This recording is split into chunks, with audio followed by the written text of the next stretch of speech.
नमस्कार दोस्तों, आप सभी का स्वागत है हमारे YouTube channel BCS basic physics में। आज के इस वीडियो में हम कक्षा 12 भौतिक विज्ञान अर्धवार्षिक परीक्षा 2021-22 के पेपर का सॉल्यूशन लेकर आए हैं। ये जो पेपर है वो सीकर ज़िले का पेपर है। ये पेपर सीकर ज़िले में हो चुका है। विद्यार्थियों, यदि आप हमारे YouTube चैनल पर नए हैं तो चैनल को सब्सक्राइब कर लीजिए, साथ में बेल आइकन भी दबा दीजिए ताकि आपको आगे की वीडियोज़ की नोटिफिकेशन मिलती रहें। अब इस पेपर को स्टार्ट करते हैं। ये जो पेपर है वो 34 मार्क्स का है और इसमें हमें समय मिलता है 2 घंटे 45 मिनट। देखिए, हमें इस क्वेश्चन के अंदर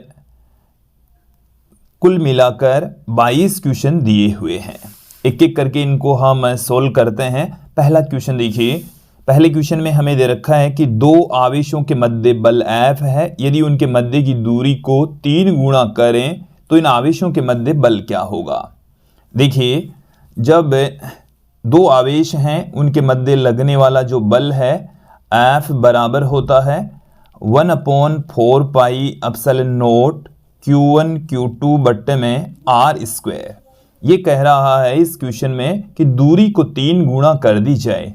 जैसे नई जो दूरी है उसको मैं R' से लिख दूं, जो पहले वाली दूरी की तुलना में 3 गुणी है। तो नया जो बल है 1/4 पाई एप्सिलॉन नॉट, केवल दूरी में हम चेंजेज कर रहे हैं। R' का स्क्वायर आ जाएगा तो 1/4 pi epsilon not Q1 Q2 बट्टे में यहाँ पर 3R का स्क्वायर आ जाएगा। 3R का जब आप स्क्वायर करेंगे तो हमारे पास में Q1 Q2 बट्टे में R², 3R का स्क्वायर करेंगे तो 9R² निकलेगा। तो 9 यहाँ से बाहर निकल गया है, एक 9 यहाँ से बाहर निकल गया। ये जो वैल्यू है वो F के इक्वल है, तो यहाँ से F/9 आ जाएगा। इस क्वेश्चन का जो सॉल्यूशन है वो F/9 होगा। इसमें से ऑप्शन सही होगा। अगले क्वेश्चन की ओर बढ़ते हैं। अगले क्वेश्चन के अंदर हमें बता रखा है कि 12 पिकोफैराड का एक संधारित्र 50 वोल्ट की बैटरी से जुड़ा है, तो संधारित्र में कितनी स्थिर विद्युत ऊर्जा संचित होगी। देखिए, हमें ये C दे रखा है, इसके साथ में हमें ये V दे रखा है। ऊर्जा का फॉर्मूला होता है 12CV²। तो देखिए, 12C का मान हमारे पास में है 12 × 10⁻⁻12। V का मान हमें 50 दे रखा है, 50 का स्क्वायर करेंगे तो 50 × 50। तो देखिए, यहाँ से ये 6 बार में कैंसिल हो जाएगा। 50 को 50 से गुणा करेंगे तो 2500 हो गया। तो 25 को जब हम 6 से गुणा करेंगे तो 150 हो गया। इंटू में यहाँ से 10⁻2 यहाँ से कम कर दीजिए तो 10⁻−10 रह जाएगी। इसे हम दो संख्या पहले पॉइंट भी पुट कर देंगे तो 1.5 × 10⁻⁸ जूल रह जाएगा। अब आप ये आंसर देखेंगे तो 1.5 × 10⁻⁸ यहाँ पर आप देखिए, गौर करके देखेंगे तो ये इसका सॉल्यूशन होगा।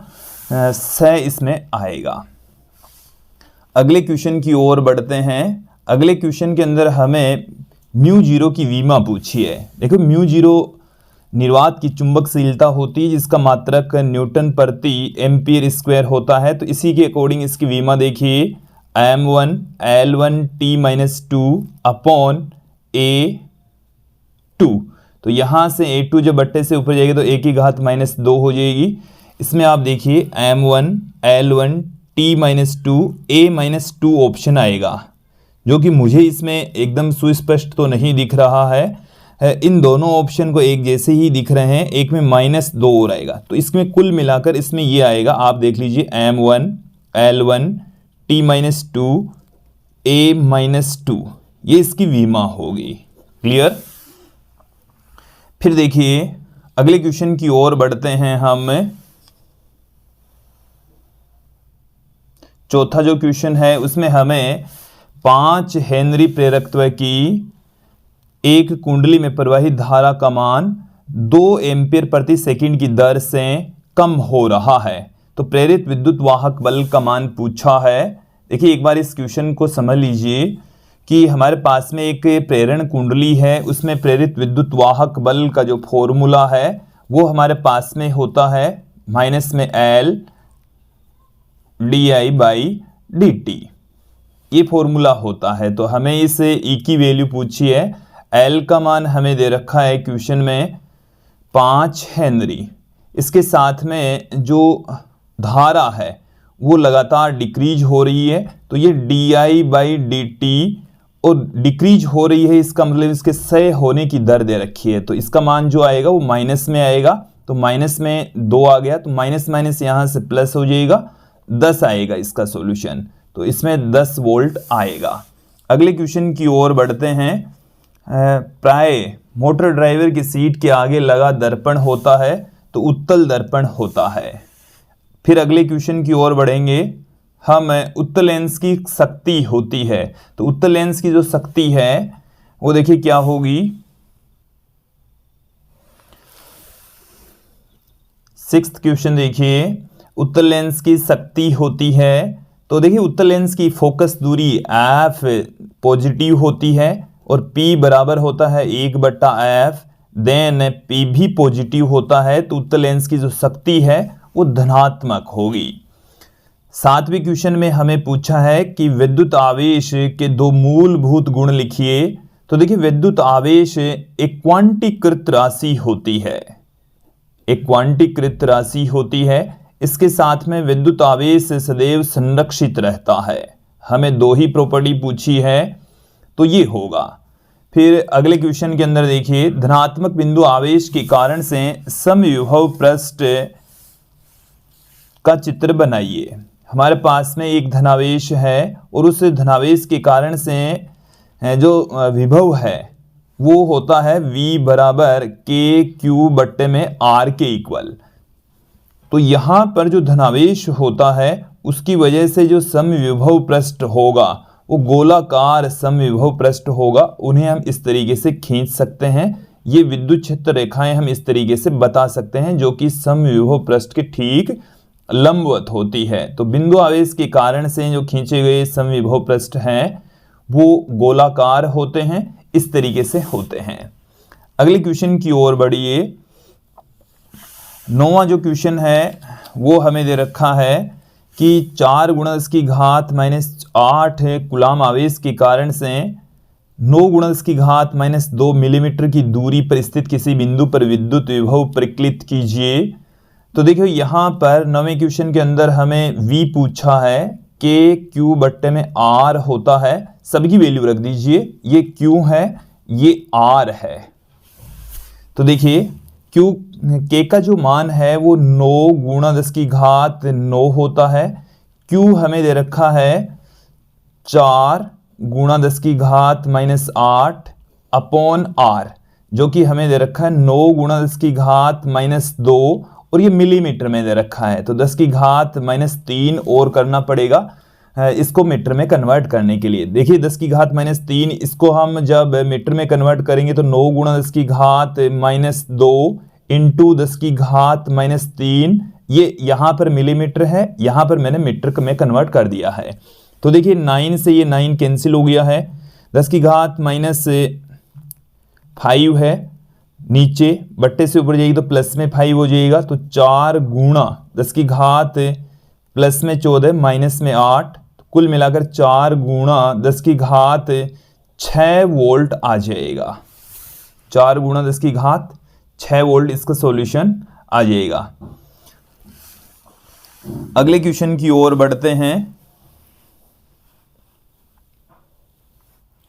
हमें पूछा है सेल की टर्मिनल वोल्टता और विद्युत वाहक बल में अंतर क्या है। तो देखिए इनकी डेफिनेशन ही इनका अंतर है। तो देखिए क्या होता है, तो विद्युत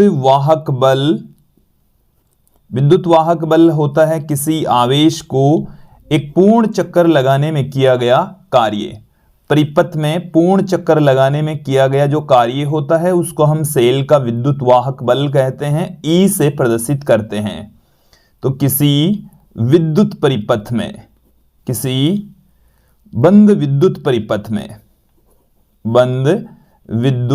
परिपथ में एकांक आवेश को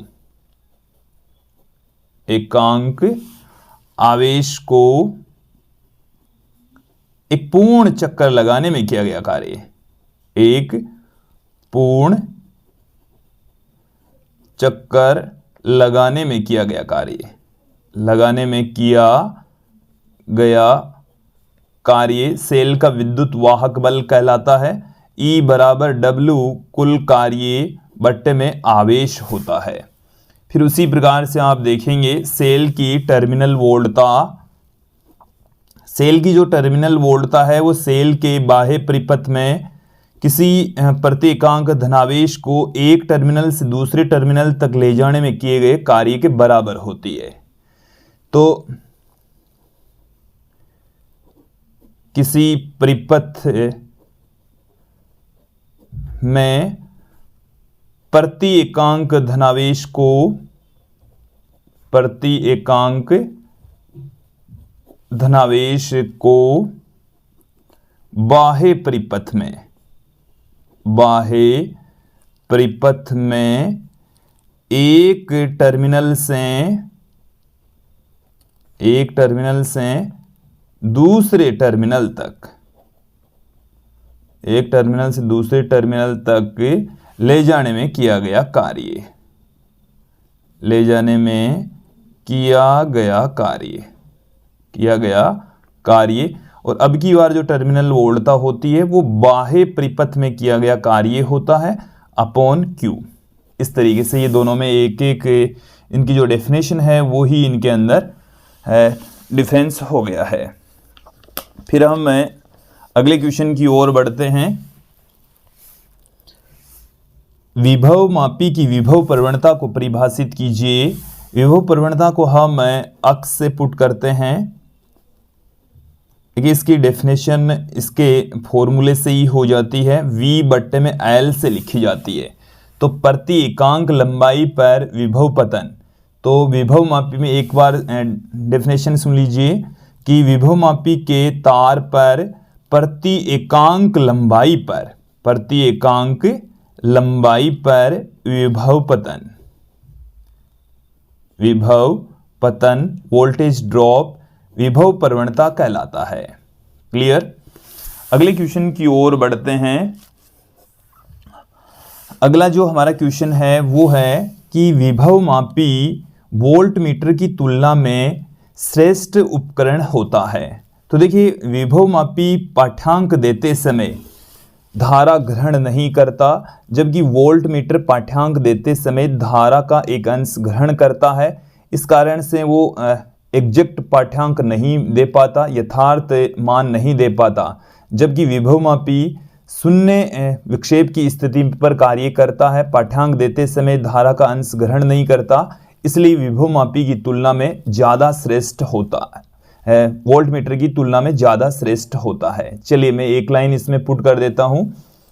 वोल्ट मीटर पाठ्यांक देते समय, वोल्ट मीटर पाठ्यांक देते समय धारा का एक अंश ग्रहण करता है, धारा का एक अंश ग्रहण करता है, ग्रहण करता है। तो सारा के सारी जो धारा है वो उस रेजिस्टेंस में से, जैसे मैं आपको बताऊं कि ये जैसे हमारे पास में कोई रेजिस्टेंस जुड़ा हुआ है, इसके सिरों का हम यदि वोल्टेज यदि मापना चाहें तो यहाँ पर मैंने लगा दिया ये वोल्ट मीटर। तो ये वोल्ट मीटर इसमें से कुछ धारा इसमें से होकर जाएगी तो ही ये पाठ्यांक देगा। तो ये सारी की सारी धारा इसमें से जा नहीं रही है, इस बिंदु और इस बिंदु के बीच का ये एग्जैक्ट वोल्टेज नहीं माप पा रहा है। तो वोल्ट मीटर पाठ्यांक देते समय धारा का एक अंश ग्रहण करता है, जिससे यथार्थ पाठ्यांक प्राप्त नहीं होते, एग्जैक्ट पाठ्यांक प्राप्त नहीं होते, पाठ्यांक प्राप्त नहीं होते हैं, नहीं होते हैं। जबकि विभव मापी से जब पाठ्यांक हमें प्राप्त होते हैं तो वो शून्य विक्षेप की स्थिति पर काम करता है। विभव मापी शून्य विक्षेप के सिद्धांत पर कार्य करता है, अर्थात पाठ्यांक देते समय ये धारा का अंश ग्रहण नहीं करता है। इस वजह से विभव मापी वोल्ट मीटर की तुलना में ज्यादा श्रेष्ठ होता है। अगले क्वेश्चन की ओर बढ़ते हैं। अगला जो क्वेश्चन है देखिए, भंवर धाराओं के कोई दो अनुप्रयोग लिखिए। हमें अनुप्रयोगों का विस्तृत वर्णन नहीं करना है, 1 मार्क्स का ही क्वेश्चन है। तो हाँ, मैं भंवर धाराओं के दो अनुप्रयोगों में, भंवर धाराएं प्रेरण भट्ठी के अंदर इनका प्रयोग किया जाता है। धारा मापी में अवमंदन के रूप में भी इसका उपयोग होता है। धारा मापी में अवमंदन के रूप में। इसके अलावा ऊष्मापारीय उपचार के अंदर भी इसको हम यूज में लेते हैं, विद्युत मीटर के अंदर भी, और जो विद्युत ट्रेनें होती हैं उनमें भी ब्रेक लगाने के लिए हम इसका प्रयोग करते हैं। अगला जो क्वेश्चन है वो है कि सिद्ध करो। देखिए आप देख लीजिए इस क्वेश्चन को अच्छे से। सिद्ध करो कि समांतर प्लेट संधारित्र की विद्युत धारिता प्लेटों के क्षेत्रफल के अनुक्रमानुपाती तथा उनके मध्य की दूरी के व्युत्क्रमानुपाती होती है।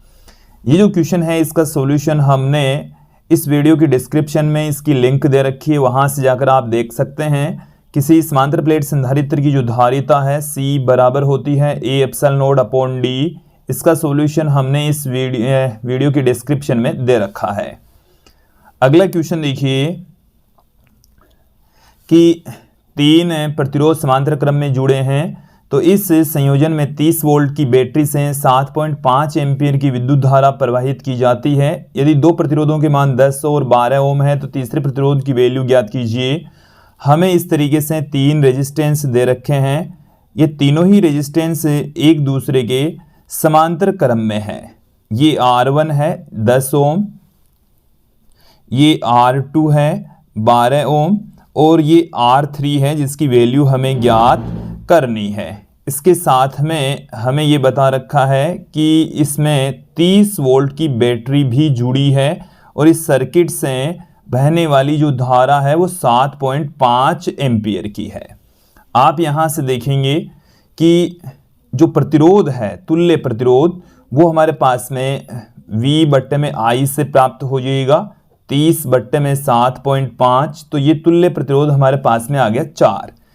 तीनों ही रेजिस्टेंस समांतर क्रम में है, तो 1/R बराबर 1/R1 plus 1/R2 plus 1/R3। 1/R बराबर है, R की वैल्यू 4, R1 की वैल्यू हमारे पास में 10, R2 की वैल्यू हमारे पास में 12, R3 की वैल्यू हमें ज्ञात करनी है।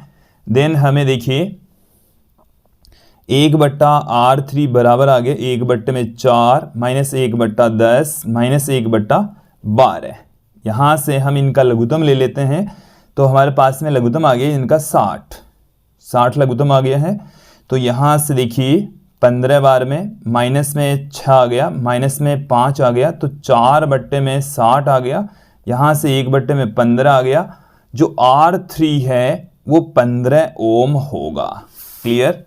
अगले क्वेश्चन की ओर बढ़ते हैं कि बायो-सावर्ट नियम से एक लंबी धारावाही वृत्ताकार कुंडली की अक्ष पर स्थित किसी बिंदु पर चुंबकीय क्षेत्र का व्यंजक प्राप्त कीजिए। तो इस क्वेश्चन का सॉल्यूशन भी हमने इस वीडियो की डिस्क्रिप्शन में दे रखा है। अगले क्वेश्चन की ओर बढ़ते हैं कि चल कुंडली धारा मापी का सिद्धांत एवं कार्यविधि समझाइए। तो इस क्वेश्चन का सॉल्यूशन भी हमने इस वीडियो की डिस्क्रिप्शन में, तो एक तो 16वां क्वेश्चन, 17वां क्वेश्चन, 14वें क्वेश्चन का जो सॉल्यूशन है वो इस वीडियो की डिस्क्रिप्शन में हमने दे रखा है। अब आप देखिए अगला 18वां क्वेश्चन कि एक अभिसारी लेंस, तो इसका मतलब उत्तल लेंस है, वायु में उसकी फोकस दूरी है 20 सेंटीमीटर। उत्तल लेंस की फोकस दूरी कितनी है? 20 सेंटीमीटर प्लस में है। यदि इसको पानी में डुबो दिया जाए तो लेंस की फोकस दूरी ज्ञात कीजिए। जब इसको हम पानी में डुबो देंगे तो इसकी फोकस दूरी कितनी हो जाएगी, ये हमें पूछा है। जब ये वायु में होता है तब तो क्या होता है, 1/F बराबर होता है n21-1। इनकी जो वक्रता त्रिज्याएं हैं वो है R1 तथा R2। जब इसको हम पानी में डुबो देंगे तो इसकी नई जो, ये तो देखिए जो प्रकाश की किरण है वो वायु से, मतलब एयर से ग्लास में जा रही है, तो NGA है ये। और जब इसको हम पानी में डुबो देंगे तो जो प्रकाश की किरणें हैं वो जल से ग्लास में जाएगी तो मैंने NgW लिखा है, ये वाटर से ग्लास में जा रही है, ये हमारे पास में आ चुका है। अब इसके पश्चात देखिए, यहां से हमें इस एफ डैश की वैल्यू याद करनी है, तो मैं इस इक्वेशन नंबर 1 के अंदर इक्वेशन नंबर 2 का भाग लगा देता हूं। तो 1/में एफ, भाग में आ गया 1/में एफ डैश, यहां से ये दोनों कट जाएंगे, NGA-1 अपॉन NGW-1, ये आ गया हमारे पास में। तो एफ डैश ऊपर चला जाएगा, एफ यहां पर नीचे आ जाएगा, तो एफ डैश अपॉन में एफ बराबर NGA, NGA का मतलब हो गया एयर के रेस्पेक्ट ग्लास का। देखिए इस क्वेश्चन के अंदर भी हमें इनकी वैल्यू दे रखी है, ग्लास का दे रखा है 3/2, वाटर का 4/3। इनका हम प्रयोग यहां पर कर लेते हैं, इसको मैं ऐसे लिख देता हूं, NG/में Na-1, यहां से इसको हम NG/में NW-1। तो देखिए NG की जो वैल्यू है वो हमें दे रखी है 3/2, Na की वैल्यू होती है 1, माइनस में 1 है ही, Ng की वैल्यू हमें दे रखी है 3/2, NW की जो वैल्यू है वो 4/3 -1। तो यहां से आप देखेंगे कि 3 - 2/2, फिर यहां से 9/8 -1, तो यहां पर ऊपर आ गया है हमारे पास में 1/2, बट्टे में हमारे पास में आ गया है 1/8, तो 8 ऊपर चला जाएगा, 2 नीचे आ जाएगा। तो एफ डैश बराबर 8/2 इंटू एफ, 4F आ जाएगा। एफ की वैल्यू हमें इस क्वेश्चन में 20 दे रखी है, तो कुल मिलाकर एफ डैश है वो 80 सेंटीमीटर हमें प्राप्त होने वाला है। यहां से आप देखेंगे 19वां क्वेश्चन, किसी व्यक्ति का निकट बिंदु है 50 सेंटीमीटर और दूर बिंदु है 200 सेंटीमीटर, इसके लिए आवश्यक चश्मे के लेंस की क्षमता बताइए। देखिए इसमें है निकट बिंदु, इसका मतलब है कि दूर दृष्टि दोष है, दूर बिंदु 200 सेंटीमीटर, अनंत की बजाय 200 सेंटीमीटर है, इसका मतलब निकट दृष्टि दोष है। तो इस व्यक्ति के चश्मे में दोनों ही प्रकार के दोष होने की वजह से हम दोनों ही स्थितियों में लेंस की क्षमता यहां पर फाइंड आउट कर लेते हैं। पहली स्थिति में हम देख लेते हैं, स्थिति फर्स्ट, इसमें हमें निकट बिंदु 50 सेंटीमीटर दे रखा है जो कि 25 सेंटीमीटर होना चाहिए था। तो u बराबर माइनस में 25 सेंटीमीटर चाहिए था, जबकि हमें v बराबर प्राप्त हो रहा है माइनस में 50 सेंटीमीटर। तो यहाँ से हम f ज्ञात कर लेते हैं, 1/f बराबर 1/v माइनस 1/u, 1/f से यहाँ से 1/, माइनस में 50, माइनस में आ गया, तो आप देखिए माइनस में 1/50 प्लस में 1/25 बराबर 50 माइनस 1 और यह आ गया प्लस में 2, तो 1/50 आ गया, एफ बराबर आ गया 50 सेंटीमीटर। तो ये प्लस में आ गया, हमें 50 सेंटीमीटर वाले उत्तल लेंस, 50 सेंटीमीटर फोकस दूरी वाले उत्तल लेंस की आवश्यकता पड़ेगी। फिर इसके साथ में हमें दूर बिंदु दे रखा है 200 सेंटीमीटर जो कि अनंत होना चाहिए था। सेकंड स्थिति में देखिए u बराबर हमें अनंत होना चाहिए था, माइनस में अनंत, v बराबर हमें माइनस में 200 सेंटीमीटर दे रखा है। तो इस स्थिति में भी हम f ज्ञात कर लेते हैं। तो यहां से आप देखेंगे 1/f बराबर 1/v, इस जो v है इसकी वैल्यू है माइनस में 200, माइनस माइनस यहाँ से प्लस हो जाएगा, अनंत है वैसे इसकी वैल्यू हो जाएगी 0। तो आगे हमारे पास माइनस में 1/200, f की वैल्यू आ चुकी है माइनस में 200 सेंटीमीटर। क्लियर? तो इसमें माइनस में 200 सेंटीमीटर, इसमें प्लस में 50। हमें p की वैल्यू भी पूछी है इसमें, लेंस की समता, तो इसको मीटर में कन्वर्ट कर दीजिए तो 0.5 मीटर आ जाएगा। तो 1/में 0.5, पॉइंट हटाएंगे तो 10/5, 2 डायप्टर आ जाएगा इसका सॉल्यूशन। इसी प्रकार से इसमें देखेंगे कि 200 सेंटीमीटर का मतलब हो गया 2 मीटर, और जब हम लेंस की क्षमता ज्ञात करेंगे P, तो 1/F बराबर माइनस में 1/2, तो माइनस में 0.5 डायप्टर आ जाएगा। क्लियर।